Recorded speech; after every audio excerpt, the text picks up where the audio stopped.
NCERT examples. First question है, if 10 to the power 9 electrons move out of a body to another body every second, हर एक सेकेंड में, time कितने दिए बेटा, एक सेकेंड में कितने नंबर बार आ रहे हैं, 10 to the power 9 इलेक्ट्रॉन्स आ रहे हैं। Okay, yes, move out of a body to another body. Suppose समझो कि एक बॉडी है ए, दूसरी बॉडी है बी। ए में से बी में हर एक सेकेंड में जा रहा है 10 to the power 9 इलेक्ट्रॉन्स, यानी कि इसमें 10 to the power 9 इलेक्ट्रॉन हर एक सेकंड में जमा होंगे, यानी ये नेगेटिव चार्ज बन जाएगा। ओके, पूछा क्या है, how much time is required to get a charge of 1 coulomb on the other body. इसमें 1 कूलम चाहिए, है ना, यानी हमको बोला गया है चार्ज कितना चाहिए, 1 कूलम चाहिए। यस, चलो समझते हैं कि सपोज एक इलेक्ट्रॉन का चार्ज कितना होता है, एक इलेक्ट्रॉन का चार्ज होता है 1.6 10 to the power -19। ओके, तो समझो चार्ज ऑफ 1 इलेक्ट्रॉन होता है 1.6 10 to the power -19 कूलम्स, इतना चार्ज एक इलेक्ट्रॉन का है। ओके, ऐसे ऐसे 10 to the power 9 इलेक्ट्रॉन्स आ रहे हैं, तो हम देखते हैं charge of 10 to the power 9 electrons कितना हो जाएगा, तो उसका नंबर लिख लेते हैं, जो कि है 10 to the power 9 इंटू एक इलेक्ट्रॉन का चार्ज कितना है 1.6 10 to the power -19, जो कि नेगेटिव में होगा, माइनस में आएगा। ठीक है, माइनस लिखा है यहाँ पे। ठीक है, सो ये आंसर क्या देगा, 1.6 10 to the power -19 प्लस 9 हो गया -10 कूलम्स। यानी बच्चों समझो इतना चार्ज एक सेकंड में बी बॉडी पे जमा हो रहा है। ओके, इजी है। अब समझो बी बॉडी पे इतना चार्ज एक सेकंड में हो रहा है, तो एक कूलम होने में कितना टाइम लगेगा, आराम से निकाल सकते हैं। चलो ठीक है, हमें चाहिए क्या है, टाइम चाहिए। ठीक है, तो टाइम को राइट साइड में रखेंगे, चार्ज को लेफ्ट साइड में रखेंगे। यस, समझो 1.6 10 to the power -10 कूलम जमा होने में एक सेकंड लगा, तो एक कूलम जमा होने में कितना टाइम लगेगा, क्लियर है ना। यस, सो टाइम कितना मिलेगा, 1 × 1 सेकेंड, यानी 1 × 1 बाय कितना हो जाएगा, ये वाला टर्म जो कि 1.6 10 to the power -10, ये मिल जाएगा 1/1.6 और 10 to the power -10 ऊपर जाके हो जाएगा 10 to the power +10। ठीक है, अब देखो ये मिल रहा है सेकंड में, किस में, टाइम मिल रहा है सेकंड में। अब समझो इतना बड़ा सेकंड है, जो कि अच्छी बात नहीं है, तो हम उसको कन्वर्जन करने का ट्राई करेंगे ईयर में। तो समझो हमें क्या करना है, 1 सेकंड से ईयर में जाना है ना, तो हम कर देंगे मल्टीप्लाइड बाय 365 दिन होते हैं, मल्टीप्लाई बाय 24 घंटे होते हैं, मल्टीप्लाई बाय 3600। समझ में आ रहा है कि नहीं आ रहा है ना। यस, तो हमको करना क्या पड़ेगा, एक साल होता है, उसमें कितने सेकंड होते हैं, 365 दिन के 24 घंटे के 3600 सेकंड, इतना सेटअप होता है। अब समझ, मुझे 1 सेकंड चाहिए, तो इस सब को मैं इसका डिनोमिनेटर दे देता हूँ, 1 ईयर हो जाएगा 365 × 24 × 3600। यस, दिस विल बिकम, ये सब गया तो ये कौन बचेगा, सिर्फ 1 सेकंड बचेगा ना बच्चों, पता चला है ना। तो सेकंड से ईयर में जाना है, तो हमको इतनी चीज़ से डिवाइड करना पड़ेगा। चलो ठीक है, तो ये है 10 to the power 10 divided by 1.6 तो है ही। अब हमने डिवाइड किया इतनी चीज़ों से, जो कि 365 24 × 3600। ठीक है, तो आंसर किस में आएगा, ईयर में आएगा। चलो देखते हैं, ये 10 to the power 10 का मतलब कितने ज़ीरो, 1 2 3 4 5 6 7 8 9 10 डिवाइडेड बाय ये पूरा होल थिंग्स, जो कि है 1.6 365 24 × 3600, है ना। बच्चे मेरे साथ में लिखा कर तो पता चलेगा। कैलकुलेशन करते हैं, 2 4 6 8 10 divided by 1.6 divided by 365 divide by 24 divide by 3600, ये आंसर दे रहा है 198.18 ईयर। समझ, अगर जनरल बड़ा व्यू देखने जाए तो लग रहा है अप्रोक्सीमेटली 200 साल जैसा कुछ लग रहा है ना, पता चल रहा है। तो ये ऐसा बता रहा है कि अगर 10 to the power 9 इलेक्ट्रॉन एक सेकंड में आ जा रहे हैं, फिर भी 200 साल लगेंगे एक कूलम चार्ज को एक जगह पे जमा होने के लिए। इसका मीनिंग क्या बैठ रहा है कि एक कूलम बहुत ही बड़ा चार्ज है बेटा, ठीक है ना। बेटा साथ में लिखता जा तो पता चलेगा। नाउ द नेक्स्ट क्वेश्चन, यहाँ पे दिया रखा है how much positive and negative charge is there in a cup of water. चलो इसमें एक चीज़ हमको लेनी पड़ेगी कि वाटर का साइज़ कितना है, कप में वाटर समाएगा तो कितना साइज़ आएगा उसका। तो हमने एक एजम्पशन लिया है, मास ऑफ वाटर है 180 ग्राम। सपोज़ एवरेज प्याला है पानी का, उसका मास होगा 180 ग्राम, पानी उसमें समा सकता है प्याले में, ठीक है। चलो तो हमने एक एजम्पशन ये ले लिया। अब हमको बोला है how much positive negative charge, यानी कितना पॉजिटिव चार्ज है और कितना नेगेटिव चार्ज है कप ऑफ वाटर में, ठीक है। चलो ये सम एमसीक्यू फॉर्म में आ सकता है, 180 की जगह 360 हो सकता है या 90 हो सकता है, तो उस हिसाब से तुझे करना है, पैटर्न सिमिलर रहेगा, ठीक है। चलो चेक करते हैं। H2O जो होता है पानी का एक मॉलिक्यूल है, उसमें कितने हाइड्रोजन होते हैं, 2 हाइड्रोजन और एक ऑक्सीजन होता है, ठीक है। तो एक H2O के मॉलिक्यूल में कितना पॉजिटिव चार्ज और कितना नेगेटिव चार्ज होता है वो हम समझने का ट्राई करते हैं। अब समझो जो हाइड्रोजन होता है उसको क्या बोलते हैं 1H1, ऑक्सीजन को क्या बोलते हैं 8 ऑक्सीजन 16, ऐसा बोलते हैं ना, ठीक है। और ये जो नीचे वाला टर्म है 1, वो क्या शो करता है, इतने प्रोटॉन्स है और इतने ही इलेक्ट्रॉन्स है। ये 8 क्या शो करता है, इतने ही प्रोटॉन्स है और इतने ही इलेक्ट्रॉन्स है। डन। चलो तो समझो इसके पास कितने प्रोटॉन्स है, number of proton in 1 H2O is 2 times of 1 plus 8, कितना बना 10। ये क्या मिला, number of proton in 1 water molecule बेटा, यस। चलो बच्चों समझो, अभी इतने ही नंबर ऑफ़ इलेक्ट्रॉन होंगे तो हमने लिखा नंबर ऑफ़ इलेक्ट्रॉन कितना है, तो सेम 10 रहेगा एक मॉलिक्यूल, पानी के मॉलिक्यूल में। क्लियर है। चल अब समझ के पानी का एटॉमिक मास है मेरे को समझ, तो मास कहाँ है, ये रहा 16 + 1 और ये हाइड्रोजन 2 बारी, यानी 16 + 2 हो जाएगा, यानी कि पानी का मास लेने जाएंगे, है ना। 1 मोल पानी का मास कितना होगा, 18 ग्राम होगा। 18 ग्राम में 1 मोल यानी 6.022 × 10⁻23 अलग अलग मॉलिक्यूल्स होंगे वाटर के। 18 ग्राम में इतने पानी के मॉलिक्यूल अवेलेबल है बेटा। तो समझो हमको कितना लेना है, 180 ग्राम में कितने बनेंगे, यस। चलो तो देखते हैं क्या होता है, नंबर कितना मिलेगा, 180 × 6.022 10⁻23 डिवाइडेड बाय 18, इतने नंबर ऑफ वाटर मॉलिक्यूल होंगे,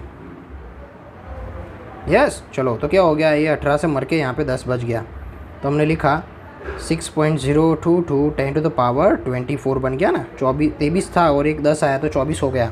इतने वाटर मॉलिक्यूल है,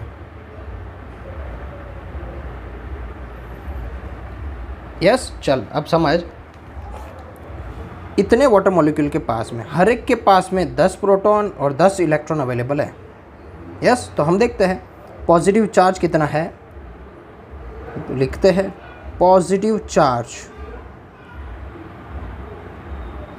इन कप ऑफ वाटर, ठीक है। चलो पॉजिटिव चार्ज जो हमको चाहिए था वो हो जाएगा टोटल नंबर जो कि है n इतने पानी के मॉलिक्यूल से मल्टीप्लाइड बाय हर एक में कितने हैं, एक पानी के मॉलिक्यूल में 10 प्रोटॉन है तो हमने 10 से मल्टीप्लाई किया, इनटू हर एक प्रोटॉन का चार्ज कितना है, तो लिखेंगे भाई चार्ज ऑफ प्रोटॉन वो की है 1.6 10⁻⁻19 कूलम। बच्चों क्लियर हुआ। चार्ज का फॉर्मूला क्या होता है, n इंटू ई। n कितना है भाई, तो कि इतने पानी के मॉलिक्यूल और उनमें भी 10 प्रोटॉन्स, तो ये मिला मेरे को total n number into molecule. Clear है बेटा, अच्छा है। चलो नंबर को लिखते हैं 6.022 10⁻24 इंटू 10 इंटू 1.6 10⁻⁻19। वैल्यूज़ को अलग करते हैं, 6.022 इंटू 10 इंटू 1.6 कितना आ रहा है 96.352। बेटा तू भी कैलकुलेशन कर साथ में, इंटू 10⁻, कितना हो जाएगा 24 में से कितना गया 19 गया, दैट्स इट, इतना ही है ना, बच गया मेरे को 5। इतना चार्ज मिल रहा है मेरे को। तो अगर इसको लिखने जाए 9.6 में, तो 9.63 10 टू द पावर कितना बच जाएगा 6 कूलम्स। इतना पॉजिटिव चार्ज अवेलेबल है 180 ग्राम ऑफ पानी में। ठीक है, सिमिलरली हम लिख सकते हैं नेगेटिव चार्ज भी इतना ही होगा, -9.63 10 टू द पावर 6 कूलम्स। ठीक है, सो एक नेक्स्ट क्वेश्चन के लिए एक छोटा सा कंसेप्ट देखते हैं। क्या है कि अगर हमको दिए रखे दो स्फीयर विथ सेम रेडियस, इनका रेडियस कितना है, सपोज जितना इसका रेडियस है उतना ही रेडियस इस भाई साहब का है। यस, अगर हम इनका चार्ज देखने जाए, सपोज इसमें चार्ज पड़ा है कुछ Q1 और इसमें चार्ज पड़ा है कुछ Q2। यस, अगर सेम साइज़ के स्फीयर है, सेम मटेरियल के बनाए, सब कुछ एक जैसा है, और अगर हमने उनको वायर से या किसी भी अलग तरीके से डायरेक्ट टच करवाया है, टच करवा के हमने सेपरेट कर दिया है। ठीक है, टच करवा के अभी सेपरेट कर दिया है, तो सिनारियो क्या होगा उनके साथ में पता है कि अभी जो पहला वाला स्फीयर और दूसरा वाला स्फीयर है ना, उनमें चार्ज बढ़ जाएगा। कैसे, Q1 + Q2/2। इसमें भी क्या हो जाएगा, दूसरे वाले स्फीयर में भी पहले वाले का चार्ज दूसरे वाले का चार्ज उसका आधा /2 हो जाएगा। समझ में आ रहा है? कंडीशन है दोनों का रेडियस सेम होना चाहिए, यानी सेम साइज़ के होने चाहिए। ठीक है, चार्ज बढ़ जाएगा। एज ए एग्जांपल लेते हैं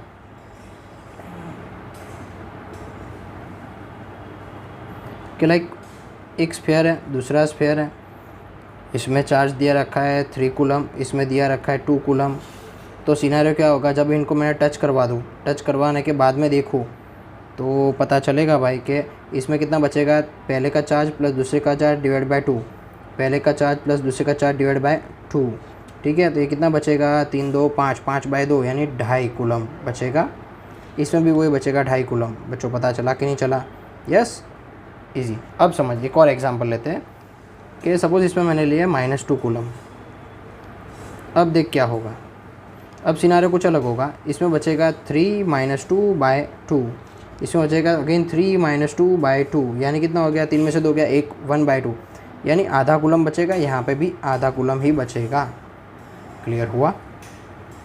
यस, चलो तो स्टार्ट करते हैं क्वेश्चन। क्वेश्चन कुछ इस तरीके से, अब charged metallic sphere A is suspended bye nylon thread. ऐसे दिया रखा है क्वेश्चन में, एक ए स्फीयर है और दूसरा बी स्फीयर है, हवा में लटके हुए हैं विद नायलॉन थ्रेड। ठीक है, बोला है handle a brought close to charge a such that, क्या बोला है, ओके, बी स्फीयर जो है ना हैंडल से लगाया हुआ है और ए को थ्रेड से लटकाया हुआ है। ठीक है, अब दोनों को दूरी रखा है 10 cm। ठीक है, चलो इनमें चार्ज सेम नहीं है, पता नहीं कितने हैं, हमको पता नहीं, तो हमने एक काम किया, यहाँ पे चार्ज की वैल्यू ले ली Q1 Q2। सपोज इसमें चार्ज होगा Q1, इसमें चार्ज होगा Q2।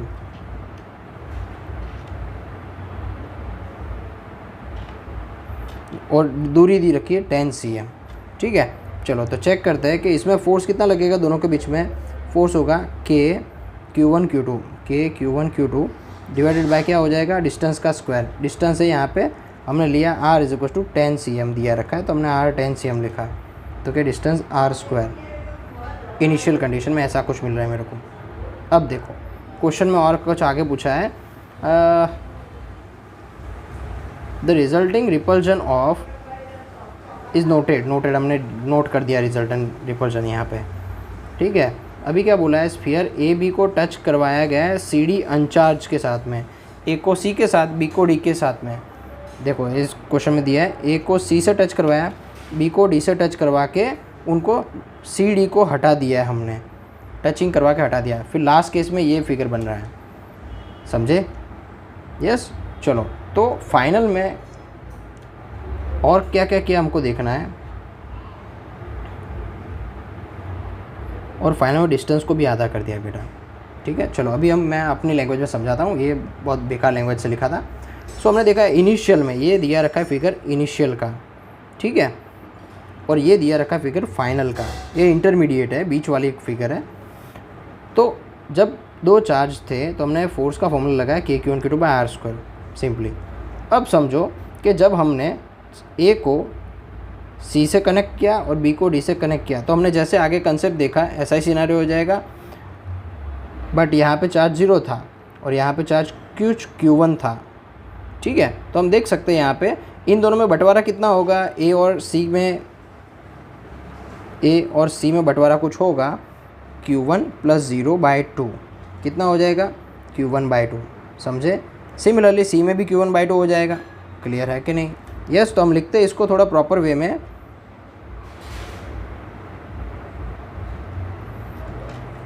कि नाउ द चार्ज ऑन ए, नया वाला क्या हो जाएगा, Q1 लिखते हैं, Q1 डैश क्या हो जाएगा नया वाला, Q1 + 0/2, यानी कि लिखेंगे Q1/2।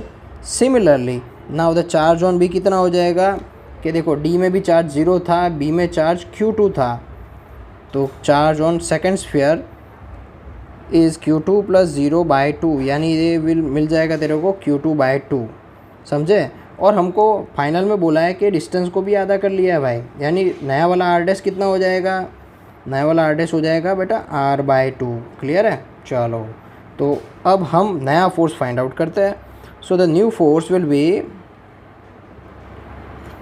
F dash is equals to K, नया चार्ज, नया दूसरा चार्ज डिवाइड बाय डिस्टेंस का स्क्वायर। नया चार्ज कौन है, Q1 डैश, Q2 डैश, और नया वाला डिस्टेंस कौन है, R डैश का स्क्वायर बेटा।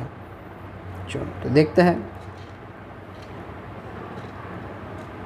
K को एज इट इज़ रखा, Q1 कितना बन रहा है हमारा, Q1/2 और Q2/2 डिवाइड बाय डिस्टेंस का स्क्वायर, डिस्टेंस कितना दिया रखा है, R/2 का square.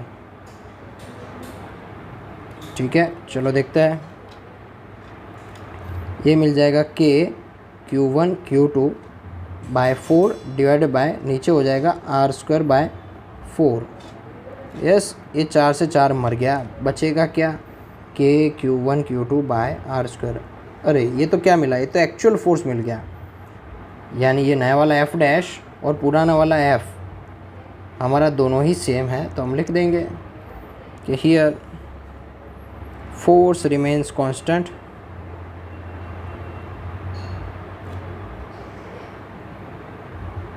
F dash is equal to F। ठीक है, देख इस वाले क्वेश्चन में समझो सिर्फ सेंटीमीटर दिया है, चार्ज की वैल्यू नहीं दिया, तो वैल्यूज पुटअप नहीं करने का। Next question, example 1.5, it is given that 3 charges Q1 Q2 Q3 of equal charge Q, तीनों को वर्टाइसिस पे रखा हुआ है इक्विलेटरल ट्रायंगल के। ठीक है, ऑफ साइड लेंथ L, सारी की सारी साइड कितनी है, L लेंथ की अवेलेबल है, हमको दिया रखा है।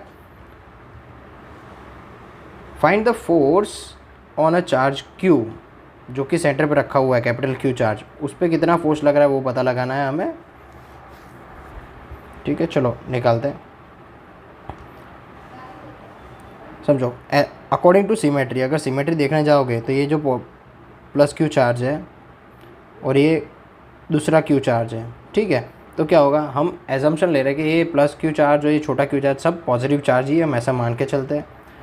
तो सिनेरियो क्या होगा, ये वाला जो है इसको रिपेल करेगा इस तरफ, जो कि F2 शो किया हुआ है, ये वाला जो चार्ज है वो इस तरफ रिपेल करेगा, जो कि F3 शो किया है। सिमिलरली अपर वाला जो Q चार्ज है वो नीचे की तरफ फोर्स लगेगा, जो कि F1 शो किया हुआ है। ठीक है ना, अकॉर्डिंग टू सिमेट्री यहाँ पे नेट फोर्स तो 0 ही लगने वाला है। ठीक है, यस, तो अगर ये सम MCQ वगैरह में आए तो हम डायरेक्ट लिख सकते हैं कि 0 नेट फोर्स लगने वाला है, बट अगर 3 मार्कर वगैरह में आए तो हमको पूरा प्रॉपरली लिखना पड़ेगा। तो चलो समझते हैं सबसे पहले कि force due to first charge जो Q1 लिखा है वो कितना है, तो लिखते हैं कितना आएगा, K capital Q small q divided by उनके बीच का डिस्टेंस, ये डिस्टेंस हमको फाइंड करना पड़ेगा कितना है। ठीक है, चलो तो निकालते हैं। समझो हमारे पास एक ट्रायंगल दिया रखा है,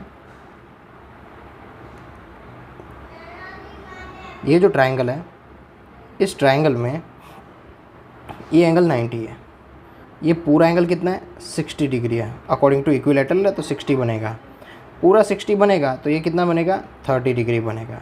ठीक है, चलो ये लेंथ कितना हो जाएगा, पूरा लेंथ है L/2, सॉरी पूरा लेंथ है L, ये पूरा ही लेंथ L है तो आधा कितना बन जाएगा, L/2। ठीक है, ये मिल गया L/2। यस, तो हमें ये वाली लेंथ पता लगानी है, अगर ये लेंथ पता चल गई बी से ओ वाली, तो सेम रहेगा ए ओ एंड ओ सी। ठीक है, चलो तो उस ट्रायंगल को हम समझते हैं। ये दिया रखा है यहाँ पे 30 डिग्री और ये है 90, ये दिया है l/2 और हमें चाहिए ये साइड। ठीक है, जिसको मैंने बोला है r। चलो तो अकॉर्डिंग टू cos 30 ले लेते हैं। cos 30 क्या मिलेगा, l/2 divided by r। Yes, हमें r चाहिए तो r को इस तरफ लेते हैं, cos 30 को यहाँ पे दे देते हैं। r कितना मिल जाएगा, l/2 ओके एंड cos 30 क्या मिलेगा, l/2 cos 30 कितना, √3/2। ये दो मर गया, मिलेगा क्या, l/√3। ठीक है, तो हमें r की वैल्यू मिल गई l/√3। चलो तो अब देखते हैं हम कि फोर्स कितना लगेगा फर्स्ट चार्ज की वजह से कैपिटल क्यू पे। तो F1 लिखा मैंने कि बड़ा क्यू छोटा क्यू बाय डिस्टेंस कितना है r, जो कि अपने फाइंड किया r²। ठीक है, सिमिलरली r की वैल्यू अगर यहाँ पे रखनी है तो रख देते हैं, के क्यू क्यू बाय r की जगह लिखा l/√3 और उसका स्क्वायर बन जाएगा। ये देगा तुमको के क्यू क्यू बाय l² और √3 का स्क्वायर 3 हो जाएगा और डिनोमिनेटर से न्यूमरेटर में चला जाएगा 3 टाइम्स ऑफ। ये मिल रहा है F1।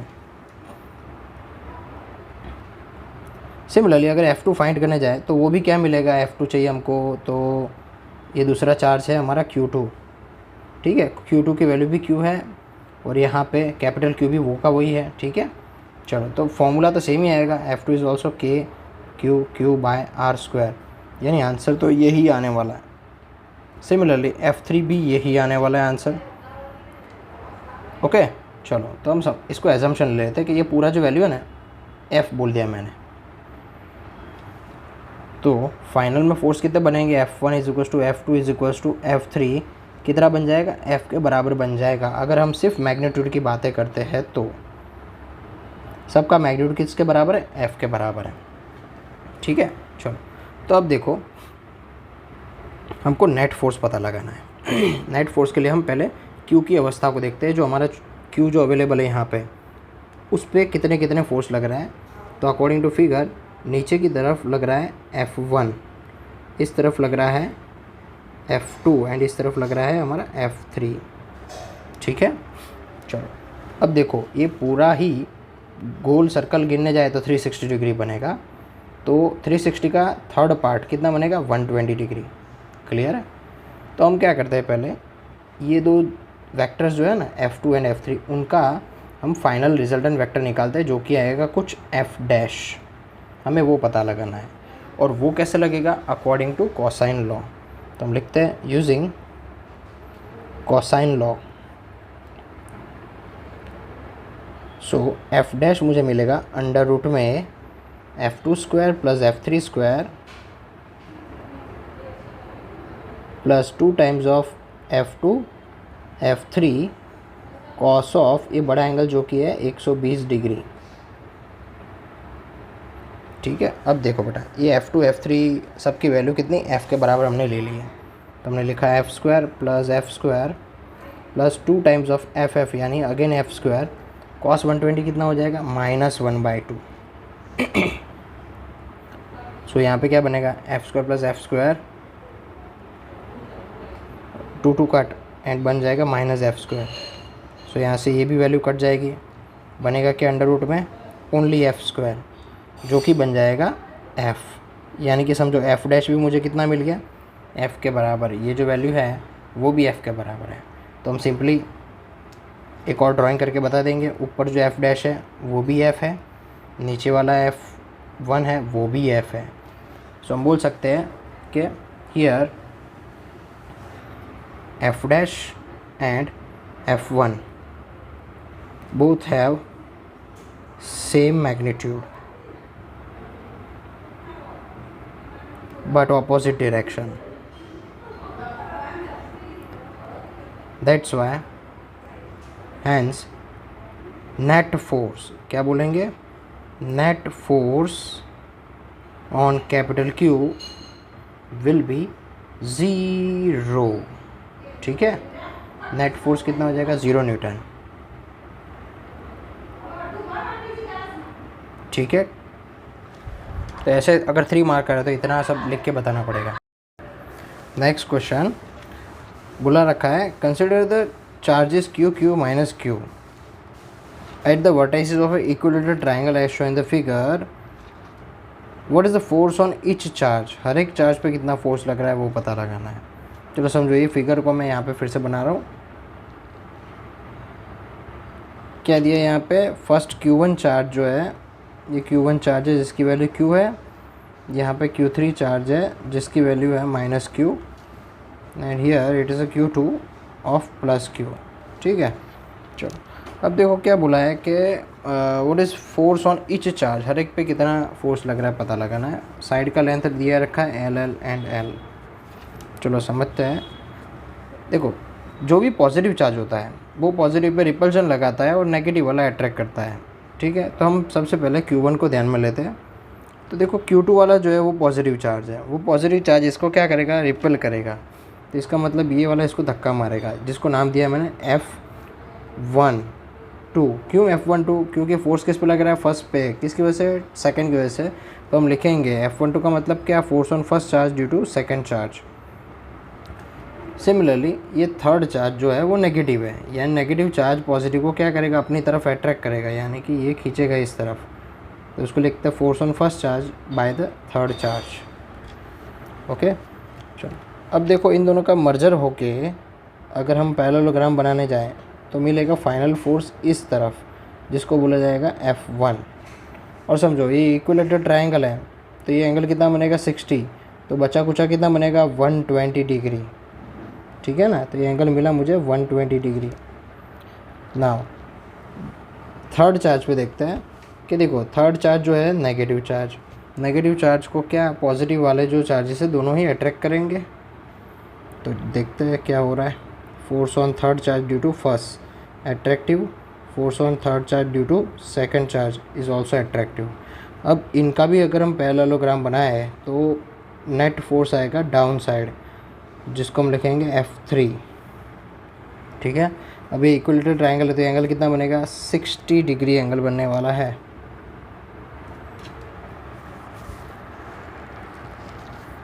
सिमिलरली यहाँ पे भी ऐसे होगा। इस वाले चार्ज की बात करने जाए तो इस पे फोर्स लगेगा फर्स्ट वाले की वजह से आउटसाइड। ठीक है, जिसको हमने लिखा है F2 पे लग रहा है, कौन लगा रहा है, फर्स्ट लगा रहा है, F21 इस तरफ। और ये थर्ड वाला चार्ज क्या करेगा, उसको नेगेटिव है तो वो अट्रैक्ट करेगा, वो इस तरफ अट्रैक्ट करेगा F2 due to third charge. इनका भी पैरेललोग्राम बनाएंगे ना तो फाइनल फोर्स जाएगा इस तरफ, जिसको हम लिखेंगे F2। ठीक है, सिमिलर जैसे यहाँ पे 120 बन रहा है, यहाँ पे भी एंगल कितना बनेगा, 120 बनेगा। ओके, चलो तो देखते हैं। देखो साइड लेंथ तो सबकी L एंड L ही है, और ये चार्ज जो नेगेटिव और पॉजिटिव होता है वो सिर्फ शो करता है कि अट्रैक्शन के रिपल्जन। ठीक है, फोर्स के मैग्नीट्यूड लेना हो तो हम चार्ज का माइनस साइन लेने वाले नहीं हैं, है ना। हमने यहाँ पे एरो बना के पहले से ही डायरेक्शन को डिसाइड कर लिया है। यस, चलो तो समझो, ये जो भी ट्रायंगल था उसकी सारी लेंथ L थी और चार्ज सबका Q ही मानेंगे क्योंकि डायरेक्शन हमने पहले से ले लिया है। तो चलो हम निकालते हैं FAB कितना होता है। FAB होगा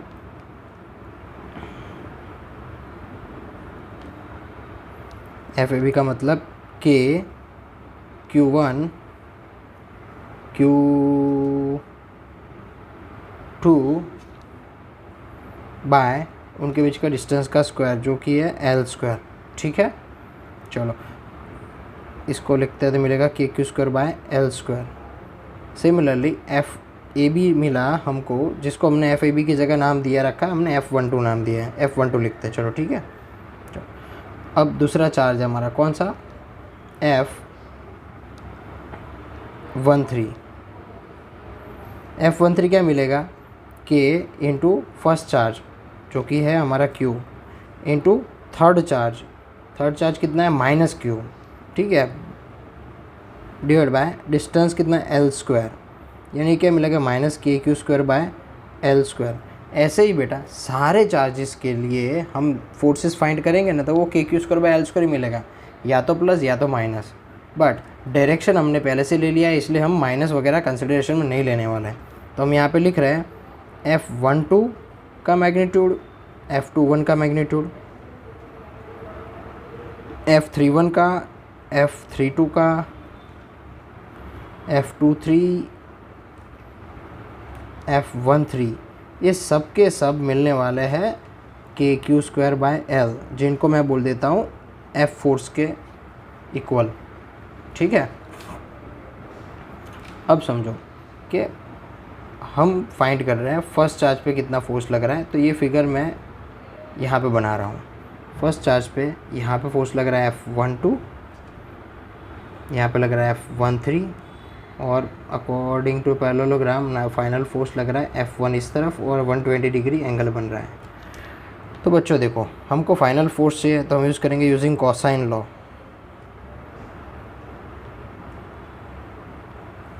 क्या बनेगा, फाइनल F1 अंडर रूट में पहले वाले का square F12 square plus F13 square plus 2 times of F12 F13, cos of उनके बीच का एंगल कितना होगा 120 डिग्री, मिल जाएगा अंडर रूट में F12 F13, ये सब के सब किसके बराबर है, F के बराबर ही है। F² plus F² plus 2F² cos 120 यानी -1/2। क्या हो जाएगा, 2 यहाँ से कटेगा, बचेगा क्या, F² प्लस F², और ये मिल जाएगा -F²। ओके, जो यहाँ से ऐसे कट गया, तो मिलेगा क्या आंसर में हमको √(f²) यानी वो मिल जाएगा F मिल जाएगा, F1। ओके, तो चलो उसकी वैल्यूज़ कितनी होगी वो लिख लेते हैं। F1 की वैल्यू होगी KQ²/L। ठीक है, KQ1Q2/R² होता है ना, KQ²/L² हो जाएगा। और इसका डायरेक्शन लिखना पड़ेगा। डायरेक्शन कहाँ लगेगा, ये इस तरफ जा रहा है, इस तरफ का मतलब कहाँ पे, फिगर देखते पता चलेगा। ये फोर्स इस तरफ जा रहा है, इसका मतलब क्या, ये जा रहा है यहाँ से इस तरफ, जो कि है BC डायरेक्शन। कौन सी डायरेक्शन, BC डायरेक्शन में लग रहा है। ठीक है, तो हम लिखेंगे in direction from B to C, B से C की तरफ फोर्स लग रहा है। ठीक है, सिमिलरली अगर हम फोर्स ऑन सेकंड चार्ज लेने जाए तो भी वैल्यू सेम ही आएगा, सिर्फ उसका फिगर कुछ अलग बनेगा। देख लेते हैं कैसे बन रहा है। सेकंड चार्ज यहाँ पे पड़ा है Q2, उस पर पहला वाला फोर्स लगा रहा है इस तरफ, फोर्स ऑन सेकंड बाय 1, और दूसरा वाला इस तरफ खींच रहा है, force on second by 3rd। ठीक है, उनका पैरेललोग्राम बनाएंगे तो इस तरफ आएगा F2। ठीक है, तो उसके लिए क्या करना पड़ेगा, पूरा सब सेटअप सेम लेंगे, चेंजेस क्या करेंगे यहाँ पे F2, F21, F23, F21, F23, सब कुछ सेम, आंसर भी यही आएगा, बट डायरेक्शन थोड़ा अलग रहेगा। देखते हैं क्वेश्चन में डायरेक्शन क्या रहेगा। इस पे फोर्स यहाँ पे लग रहा है इस तरफ, यानी कौन सी डायरेक्शन, ये वाली है, यानी A से C की तरफ वाली direction, A to C direction. ठीक है, A to C direction, clear है। Now for the force on third charge पे कितना फोर्स लग रहा है, एक नीचे की तरफ फोर्स लग रहा है, एक इस तरफ फोर्स लग रहा है। ये है force on third due to first, ये है force on third due to second charge, और उनके बीच में पैरेललोग्राम बनाने से मिल रहा है F3, और यहाँ पे एंगल बन रहा है 60 डिग्री। ठीक है, तो यहाँ पे हम चेंजेस क्या करेंगे, same using cosine law, F3 F31 F32 F31 F32 cos 60 बन जाएगा। ठीक है, तो आंसर क्या बनेगा, कुछ यहाँ पे वेरिएशन आएगा, F² plus F² plus 2F² cos 60 कितना 1/2, यानी यहाँ से 2 कट गया, मिलेगा क्या F² plus F² plus F², जो कि मिलेगा √3 टाइम्स ऑफ F। ये मिल रहा है मुझे F3 की वैल्यू। ठीक है बेटा, अब समझो यहाँ पे √3 को रहने दिया, F की वैल्यू क्या थी हमारे पास, KQ²/L, KQ² लिखा। ठीक है, ये तो वैल्यू हो गई। हमको डायरेक्शन लिखना है, तो डायरेक्शन कहाँ आएगा, डाउन साइड। कहाँ पे जा रहा है, नीचे की तरफ। तो हम लिखेंगे it is perpendicular and directed down side, okay, and passing perpendicular to Q1 and Q2। इस लाइन के परपेंडिकुलर जा रहा है। ठीक है, तो हम ऐसा कुछ लिख देते हैं, downward perpendicular to this first and second charge. क्या नाम दिया इसको हमने, A एंड B नाम दिया हुआ है, यहाँ पे AB नाम दिया है क्वेश्चन में, परपेंडिकुलर टू AB। ठीक है।